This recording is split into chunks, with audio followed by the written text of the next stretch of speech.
They stormed our home with about 17 to 20 SWAT. They held us hostage in our home from 4 p.m. to 12 a.m. Yes. So I originally went to Puerto Rico because I'm a chef. So I had some people in Miami that I was cooking for. And so through the course of me cooking for them, they called me up and was like, hey, you want to come to Puerto Rico? I said, all right, yeah, it sounds like a good vacation. So I went there and I planned to cook for them for about, 6 months to a year. And then, they have other businesses, so I ended up cooking for them for about 6 months. And then they went on, but during the time of the 6 months I was there, we spent there, me and my wife, it was pleasant. So I decided to stay, and we just decided, let's make a life here, see what Puerto Rico has to offer. During that time, me and my wife, we got pregnant, and this was our first son. We originally, actually, me and my wife, because the ultimate plan was for us to just make a little money and then try to come to Jamaica or Nigeria. My wife is Nigerian descent. So, and we had lived in Jamaica briefly before. We had a little place we had tried to live in Trelawney, but I was still back and forth. I wasn't fully at a place where I wanted to move yet, so kind of stayed in Miami. But from my wife and me said, all right, let's make this out to try to still, even though we're pregnant here, let's try to still make it to Jamaica. So she reached out to this woman in Montego Bay, actually, Sekhmet Birthing Center. I don't know if you're familiar with them, but we were supposed to have come there and meet the midwife. A couple of days before the flight, or a day before the flight, she started going to labor. So, but it was a good thing we already had a midwife connection there on the island. So, and she was a African woman. And so we dealt with this woman, beautiful woman. We went to her house. She did a very, pleasant space for a woman during that time. And, the laboring process went smooth. My wife was very healthy. I take a lot of, concern into her nutrition the whole time, because as a chef, I consider everyone's nutritional needs, but as a pregnant woman, hers especially. So the nutrition, I have to say, was very good throughout the whole pregnancy. I made sure that, and she did as well. And after the laboring process, we went to have our son at the hospital in Mayagüez, Puerto Rico. And you have to bear with me because I'm not trying to jumble up the things. So we had the baby at Bella Vista Hospital in Mayagüez, Puerto Rico. And everything was fine. He didn't have any birthing problems. He was healthy. All his auditory and physical testing was up to par. Actually, they said it was very high. And so we just, after that, we went on to go back to San Juan. And during our time with our son, which was very brief, only 3 months, we came back to San Juan around this time of year, Christmas. And, it was a nice place, brand new place, going towards Old San Juan. And everything was fine till one day I come home from work, and my wife she was ecstatic, but in a different way. So she come home. When I come home, she's already like yelling at me from downstairs saying, hey, it's some people down here that came for Messiah. And I'm like, well, what do you mean? And she said, the people in the white van down there. And at the time, my son's just turning 3 months, so I'm like, well, okay. So I go upstairs, and she hands me this paper, and she said, they want an intervention with our family because somebody's put out false allegations of child neglect. So it's just like a bomb. And I'm like, all right, so let me try to reground myself, deal with this. So I said, all right, let me see the paper. I read through the papers in Spanish, but I do my best, and then I take it downstairs, and I go to the people, and I ask them, I said, hello, how you doing? My wife said that you all wanted to speak with her, but I'm curious to know, what is this all about? Because I don't really read Spanish. I can't really make this all out. And they said, oh, well, you know, we've got contacted by some people who's very concerned about your child's well-being. So the original social worker that put out these allegations, her name was Yahira LeBron. And Yahira, the reason I have to call her name personally is because she tried to personally befriend my wife. She knew us for a brief period, but she was under disguise, literally. So the thing with Yahira is, she was gonna help my wife with expediting the process to get into this new apartment building that we wanted to live in, because it was a brand new apartment. And she said, oh, I can help you. I got people I know, I can help you get in there faster.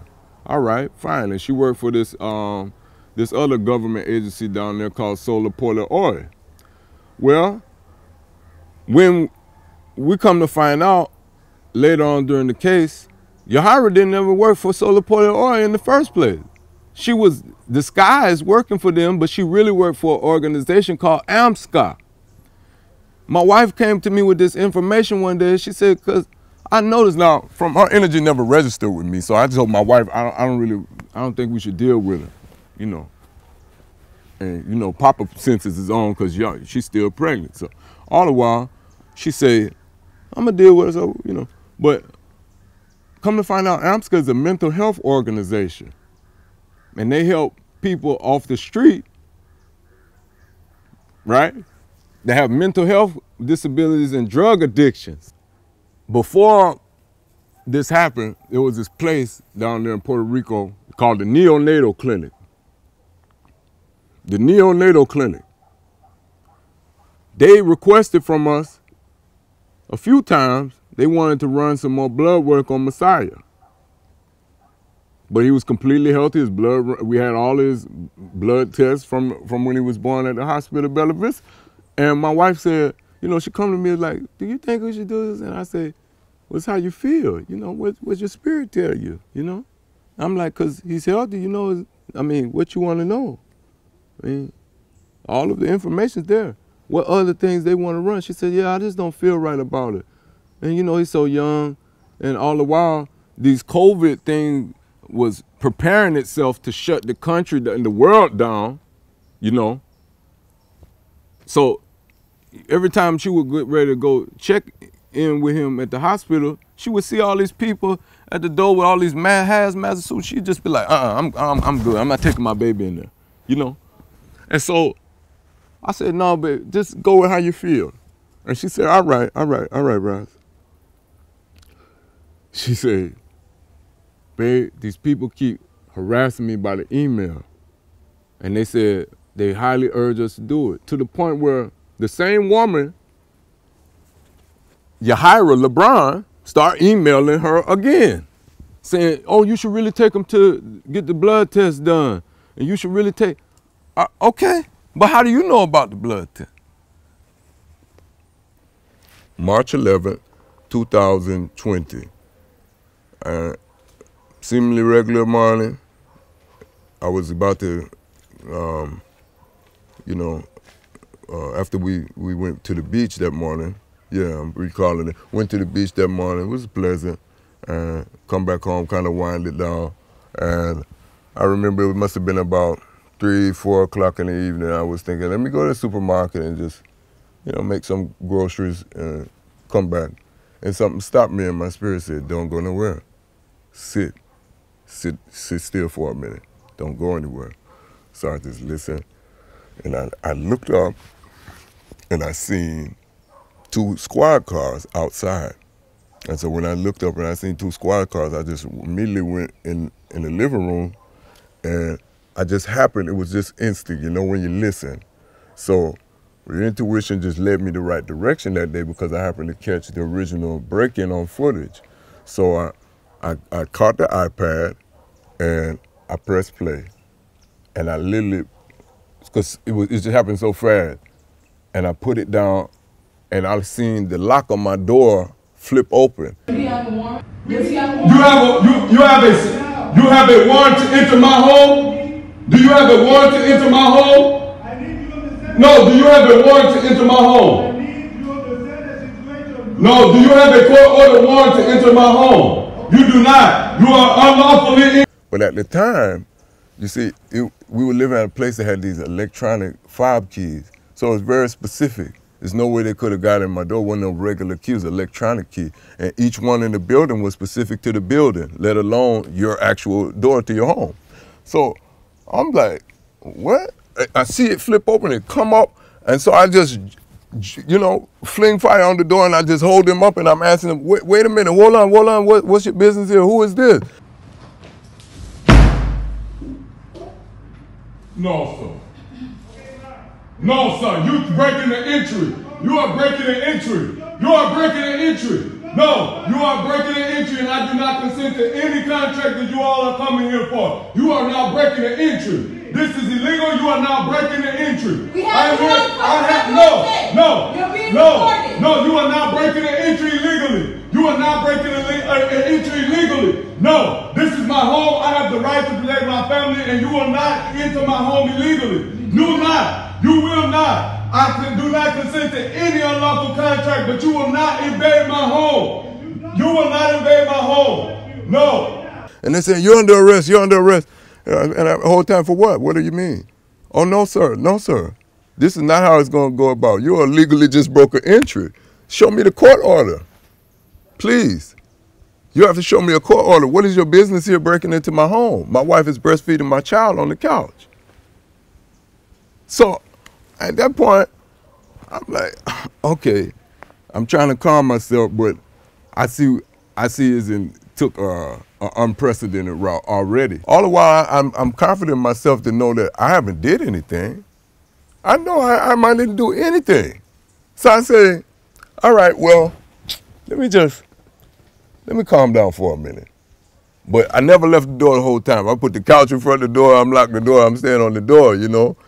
And sooner or later, like a hostage person started coming in to talk to us, you know? Yeah, a hostage person, like, are y'all okay? Do you need anything? And I'm like, do I need anything? I need y'all to leave. What are your state your business here? Y'all haven't put no order. You try to break in my home.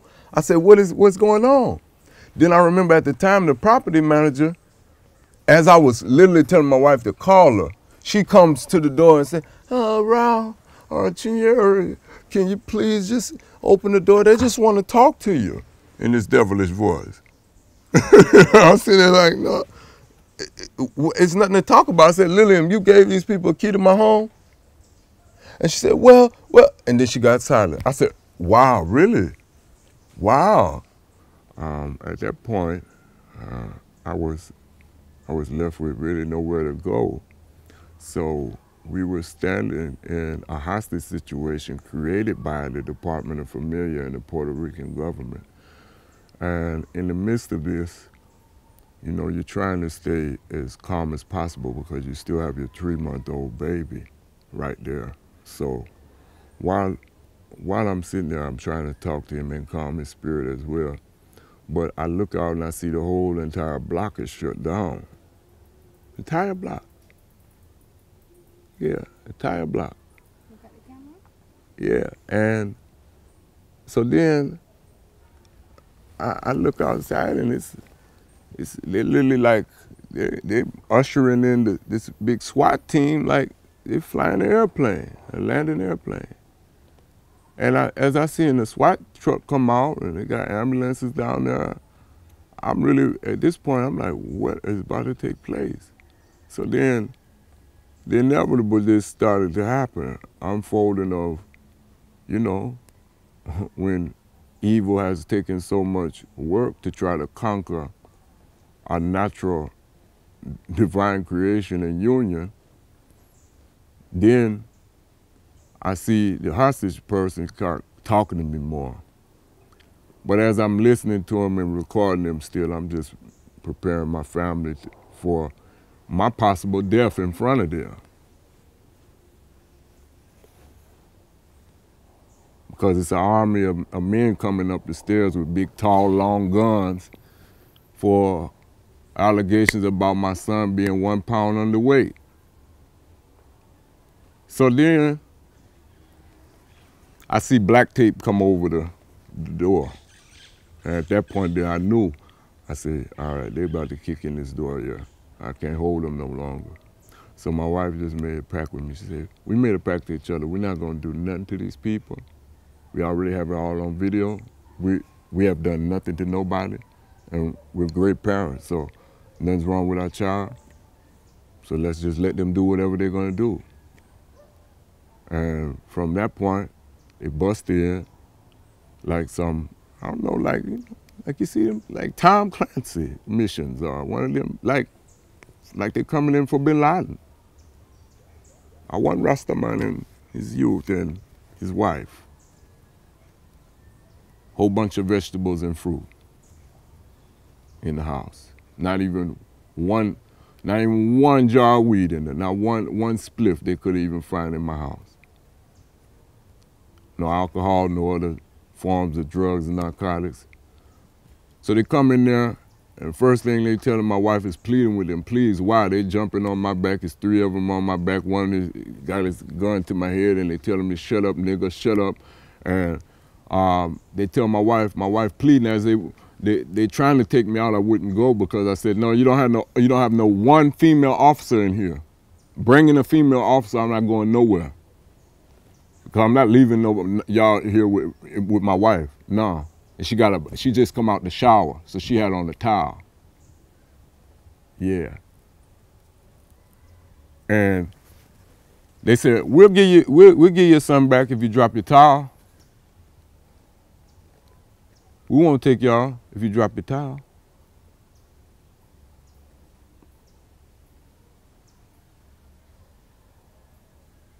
Yeah, yeah. So then they taking me downstairs, they trying to rough me up, they throwing me on the cars and trying to scrape me up good. And they took me in, on no charges, just like they took that period of 3-hour time from they first broke in my home with the San Juan Police Department before they had to arrange the SWAT team to come out for no inherent danger. They had made a false, a quick, I'm not gonna say a false, because they made a quick, in their court system, called somebody to make a quickly made order, because they didn't come with the order the first time, see, they just broke in. So then, they kept trying to get me to sign the order when I was in the jail. It's all in Spanish. And I'm like, no, they threatened me with a taser to my head. Sign it, sign it. They talking to me all crazy. Sign it. I'm not signing anything. I can't even understand it, sir. What do you mean? Where's my son? Where's my wife?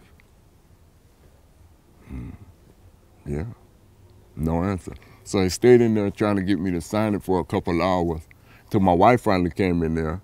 And my wife was raising hell at her, and she was like, man, get him out of these damn cuffs. Why y'all even got him in the cuffs, And I'm in there, it's like, well, I have to sit because I know I ain't do nothing but until then, but she got us out of there. By the time we got out of there, I looked over the paperwork too before I left. Under the evidence, nothing was listed.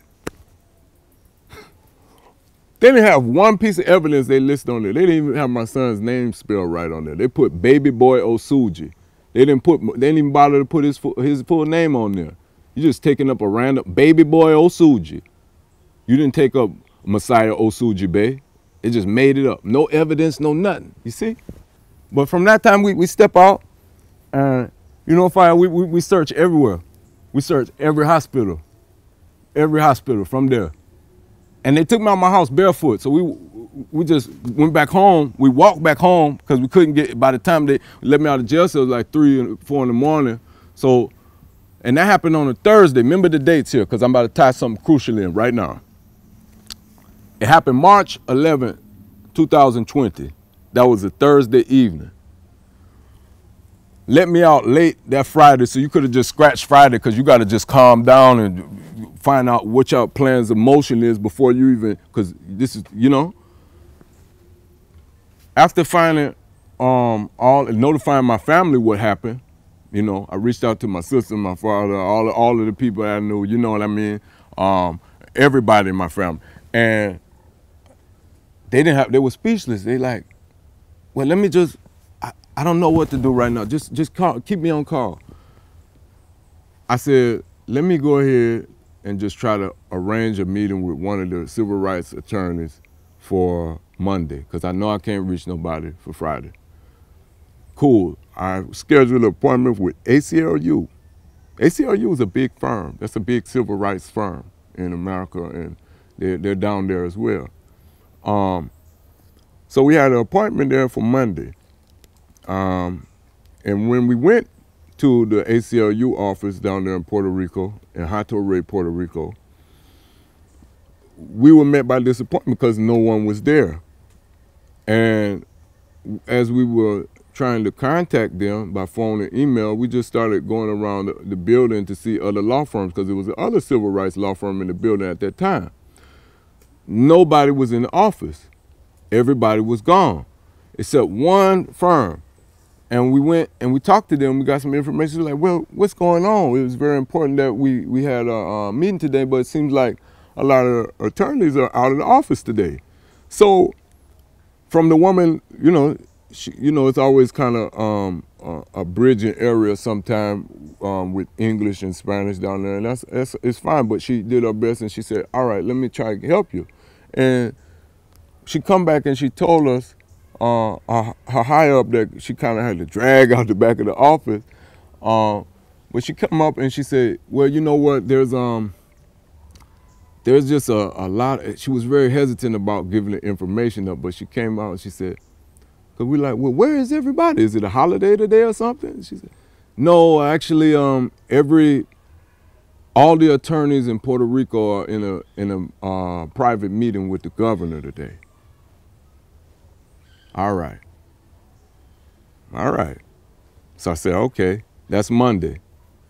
The next day, Tuesday, is when the pandemic hit, with all this corona going on in the world, when the whole world shut down that following Tuesday. So the next day, world shut down, everybody's got to wear a mask, everybody's in frenzy. All right. From that day,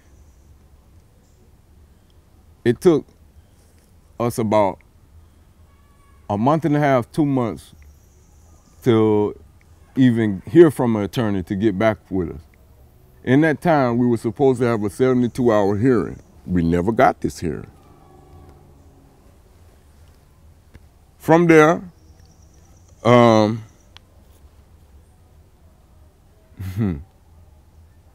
emotions is strong, man, I tell you, but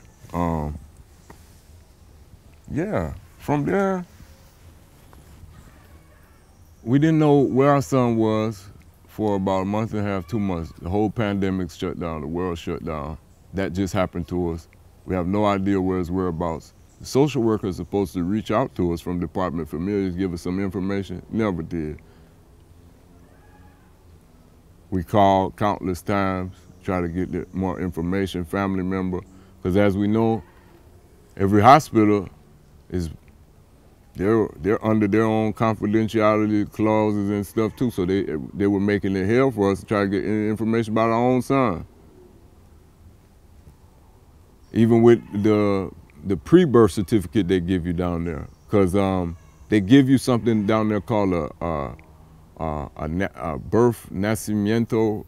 I'm probably not doing a good job, but it's in the States, when you have a baby at the hospital, they issue your birth certificate right there. In Puerto Rico, is there a little, you know, I wouldn't say behind, but kind of older way tradition where they print you out one at the hospital, but then you have to go and register that one for the actual birth certificate. So, and that's another place I need to kind of chime in on. So we didn't, I'll get to it though, but we didn't hear anything from a social worker for about a month and a half. We finally got some attorneys to help us, as we believed. During that part of the court process, the state court process, we come to find out the original allegations never even came from the WIC woman. It was from a social worker who never even seen our son. So then we they mentioned certain aspects during the beginning of the state procedures. They were saying reasons why, because our attorneys were asking them valid questions, and they couldn't give valid answers. They just kept like making up things and trying to criminalize me for being vegetarian, for being a chef, for being a strong black man and loving his family. Anyway, they tell me that we didn't have a birth certificate for him, and that we didn't try to register for a birth certificate for him. I'll tell you a brief background about that. They have where when you go to register this piece of paper at a government office in Puerto Rico, they take 15 babies at a time. All right, we went there and we were chosen, took us about 3 times. Because if they only take 15 babies, chances you might not get it that day. We went there the 3rd time. We paid for the actual birth certificate to get registered. When it was our turn to go and get it registered, the man, it was the actual like head man over that department in the Manilius building in San Juan, Puerto Rico. This is a government building there, a big one. He says he's not gonna register our birth certificate because we got a small crease at the bottom of the paper. We got a small crease. Not no coffee stain, not no, it's not crumbled up. You got a small crease. It's folded because it's a legal sheet of paper. Nobody told us this though, that we couldn't fold it. It's just, but something he could have easily got past because it wasn't like it was damaged. So all the while, we already paid for the thing. So I'm like, well, sir, you gotta at least give me a refund or something. And they're like, well, no, you already paid for it. I'm like, wow, the government offices really work like this? So I'm like, but wow, man, this really came out like they really, and then turned around and came out in court. I just see how all of the offices started conjoining to, do certain things against us. Well, during a point of the family process where we have been looked up and it's now, the months then ran on in now, and I haven't seen my son, and yet I'm doing everything that they're asking us. And then, it hit the news. We told some people down there, look, it was a friend of ours that we met briefly when we stopped in this little town called Rincon. She was a sweet woman, and her family was real sweet to us. And, we just reached out to let her know what's going on because she asked about the baby, and all the while let her know she couldn't believe it. So she just reached out to people. She's well connected there, and she's connected in the doula and midwife, community there as well. So she said, I'll get back to you. She did an amazing effort. She was able to get the community to come in together and support the thing, and then a lot of different news stations did come out to the original court date because they kept postponing the court date saying it's due to COVID.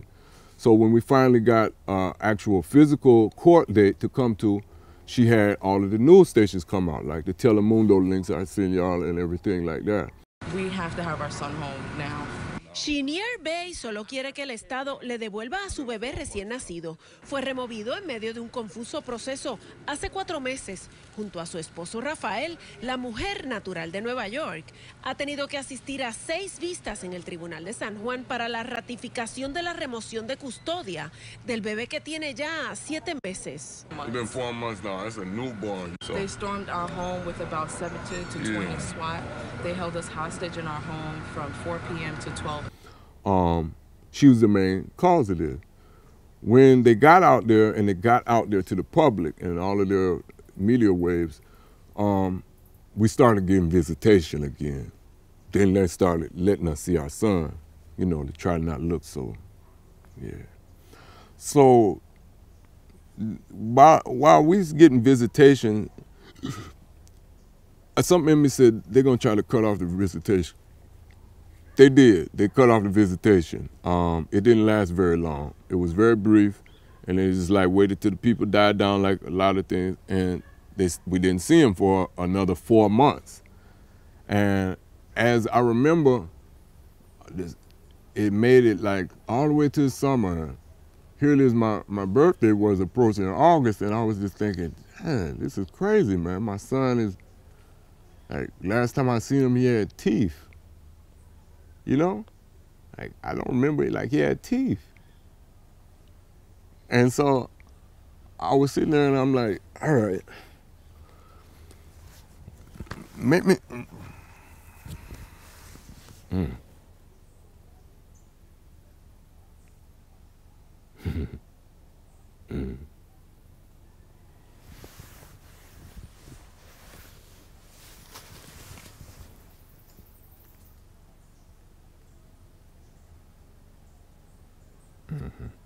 I'll give you a little brief background about my brothers and sisters in Puerto Rico. They're very cultured. There's a lot of, you know, culture there. African people made their way to that island as well. And with them, they brought part of the Orisha systems. And so they still practice Santeria and other forms of spirituality and divinity. You know, Puerto Rico is still set up, sadly, where largely the black community is segregated to that part of the island there. It's still like this. Anyway, he tells me, you need to go to Louisa, I have a woman you need to meet and speak to. So I said, all right, I can work with that. So I go and I sit down by the water. And I sit down by the water there at the beach for about a couple hours until a woman did walk up to me and she said, did you get your baby back? I seen y'all on the news, you know, and all, and I'm like, no, not yet, but, you know, and she just, you know, people heart cringe and stuff like that. So I don't like the feeling, so I don't want them, and I know what they're feeling, so I'm just like, yeah, but I'm here still, give the grace of God, breathing, man. So the woman said, what you doing here? I thought that happened in San Juan. I said, yes, ma'am, it did. I said, but I just come over here to kind of clear my mind. And she said, all right. She said, you need a cleanse though. And I said, yes, ma'am, I do. And she said, you looking for a certain botanica? And I said, no, not really, but I mean, she said, okay. And she sat back and she stood with me for a minute. Some people passed by and she still was holding conversation with me. Then she said, you know, it's this woman I think you need to go meet. Meanwhile, I'm thinking, I'm there with the woman my father told me to meet.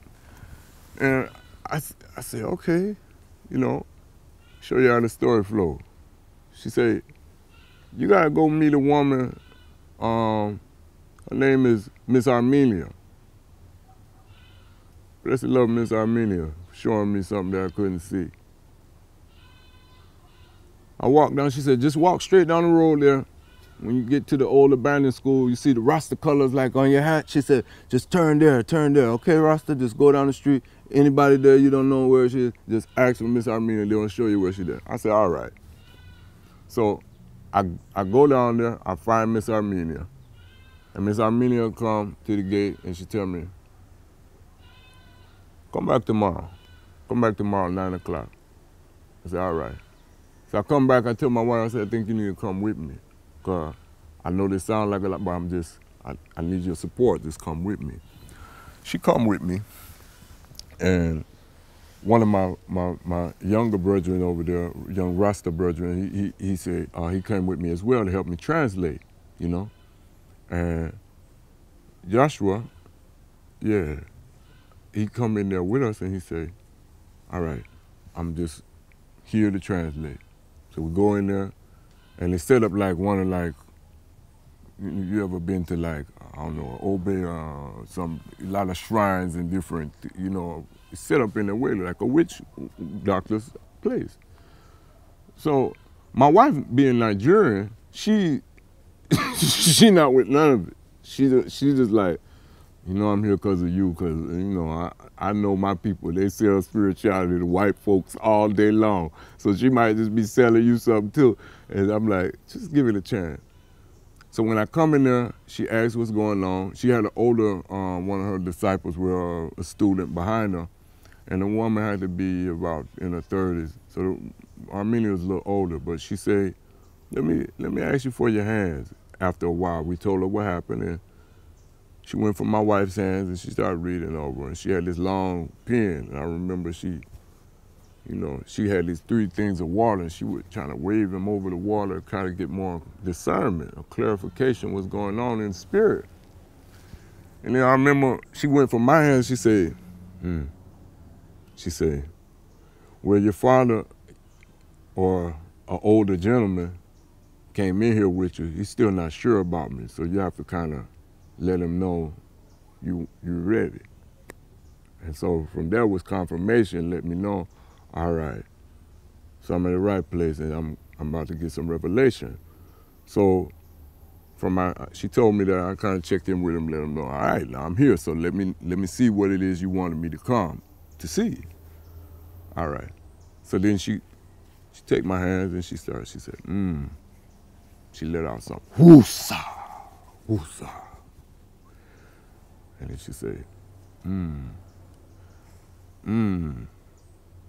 then something in me said, my father came through and said, but ask her one question. He come to me right then like lightning. He said, ask her who Leroy is. And I said, who is Leroy? Who is Leroy? And she said, who? And then something in me just took over. Big blacks, black power. Or one Bumbo man. He won Congo Bumbo man. He played Plano and Bumbo and all those things down there. Big black, well-known type of guy in the community, right? And I noticed though, he used to be around our apartment complex, but I remember specifically an image of him in my mind pop up when that happened, or the night when they was dragging me out my house, and he was on the golf cart laughing with the property manager. And that just came in my mind. I was like, huh. And so when I asked her, she kind of, it catch her, you know? Yeah, excuse me. So, sorry. So it catch her. It's still all right? All right. Yes, sir. So she said, it catch her, and our student was looking like, I took akla. Yes.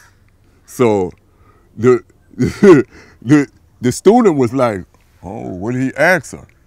So then she said,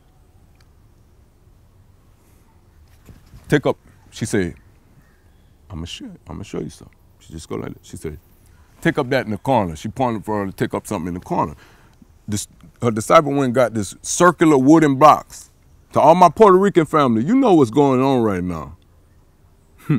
They know what's going on. So she pulled out this circular wooden box, and when she lifted it up, it's a pair of handcuffs in there. Broken handcuffs, some chicken feet, some other trinkets and stuff in there.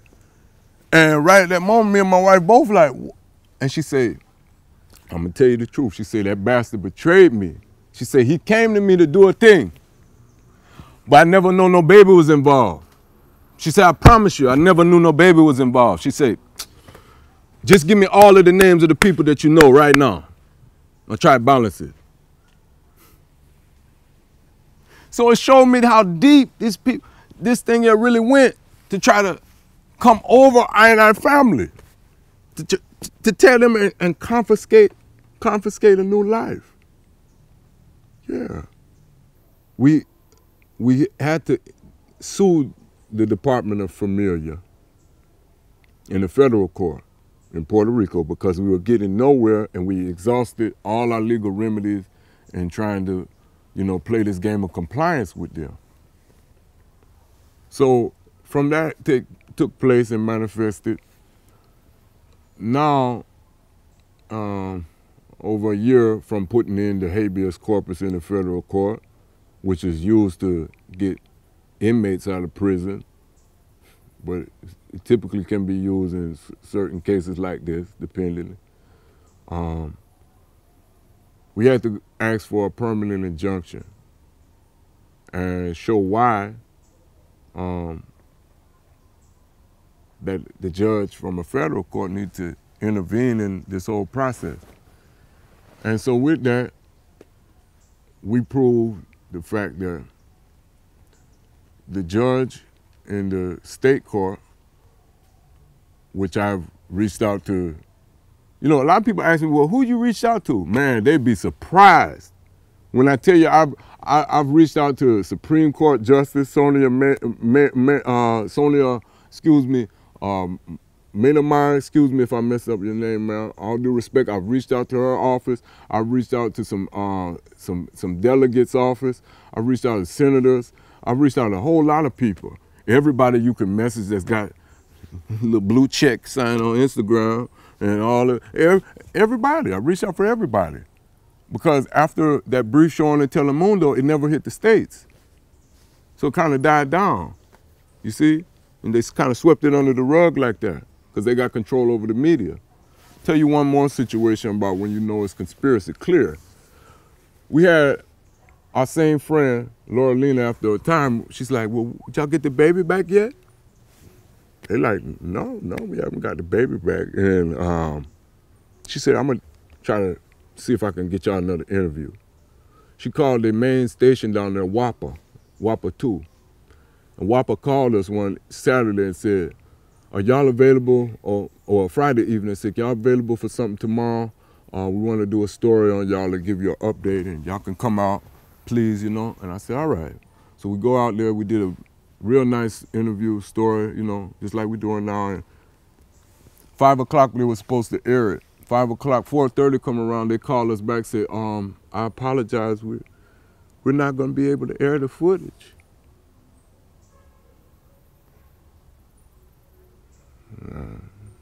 I asked, well, why? They said, well, it wasn't up to me, it was just the higher ups in the office. They said the Department of Familia didn't give a response back to what you all said. And I said, well, why didn't they just put it, they didn't have no response to what we said, just like in the paper. From the permanent injunction was filed, the judge granted it in part and denied it in part. So, meanly, he said, okay, yes, you all's linguistics rights have been violated. This is a tragedy. They should have been much more active within the process. They were actually enabling y'all throughout the process for certain, you know, ways they dealt with you. So I'm gonna order them to put him in an English-speaking home or one of your family members. And also, I forget the last order. I apologize a lot right now. But he said, you know, you have 21 days to do it. They didn't adhere to it. But this was a pattern from them, because from we got in the federal court, they told us, hey, set it up to where they can see their son November 23rd on his birthday. He gave them that, he urged them to do it, they never did. So this is their pattern, you know? And all the while they'll say we're not compliant, but the federal court docket reads that I have parenting courses not only from Stanford and Yale University, which are Ivy League schools, you know, because they so surface, see? It go back to the, like, you know, trying to grab something that's not there. So I put parenting course from Stanford and Yale for child rearing and child nutrition, as well as a course in Florida. I asked them could they approve it. They didn't want to approve none of it. They wouldn't accept none of it. But all the while, they wouldn't give me a case plan to complete this process. You see how they hook it in? They hook you in and then they don't want to let you go.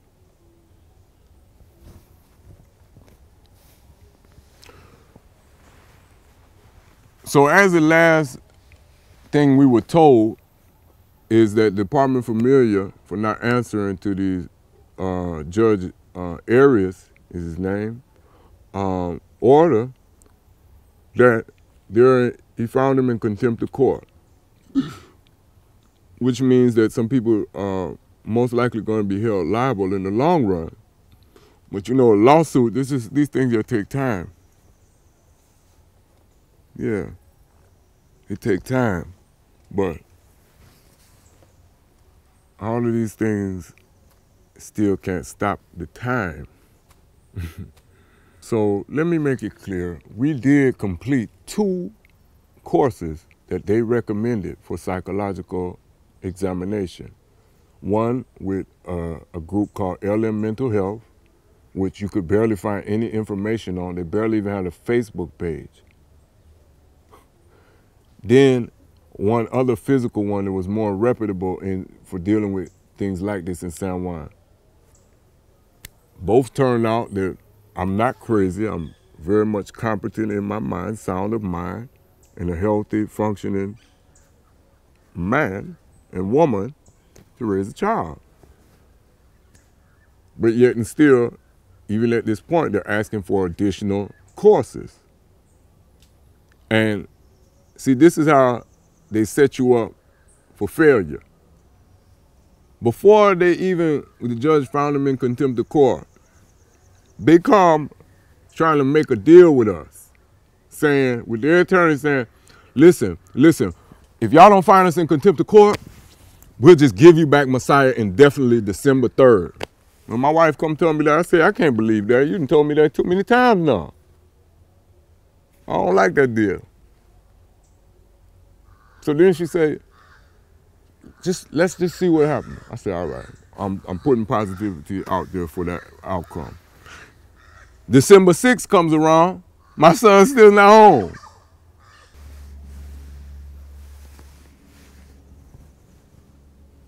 Yeah. So now, as it is, Messiah knows how to work an iPhone and iPad and all of that, because that's what he's used to seeing his father on. You see how they're trying to get, huh? But he's so bright. We see him about 3 times a week now, from a federal order that we have to see him more. So she's getting in-home visitation with him to rebuild their bond together.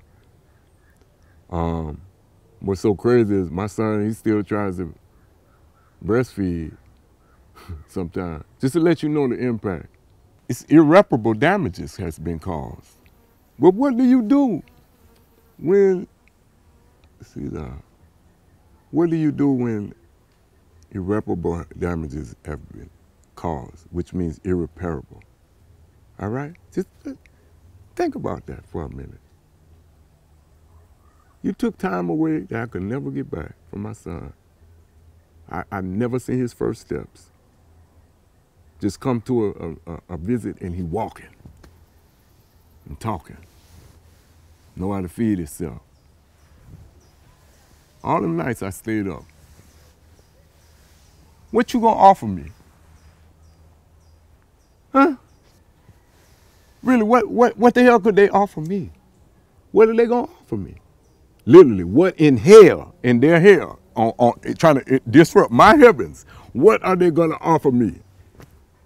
I'll tell you, same thing everybody entrapped to right now, money. They're gonna give me money at the end of this. You think they're gonna send out their social workers to check on my better well-being in my family?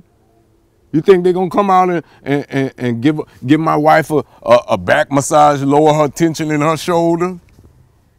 Huh? You think they're gonna rub the diaper rash off my son and give him special ointments and all that? They're gonna pay for that and do all that because they just from times they just let him piss and shit on himself and he can't get up and clothes and change himself? No. What you gonna give me? They're gonna offer me money for irreparable damages. The facility that he was in had a COVID-19 outbreak at the facility. That's the reason they moved him 2 hours away to the other side of the island where he's at right now.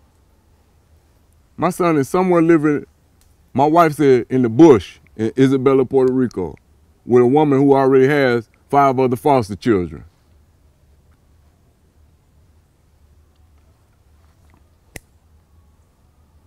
Two willing and able, loving parents. You see? Yeah.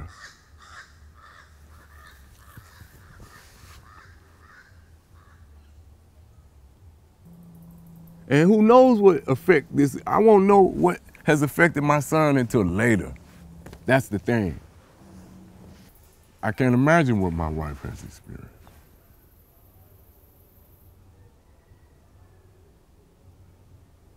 As a collective, I'm asking all black women and all black men to help me and my family because it's needed. And the amount of money and time and energy that man put forward on the battlefield, yeah. I'm asking humbly, please help do what you can for our family. Well, let me hear you say mountain, mountain, mountain. No.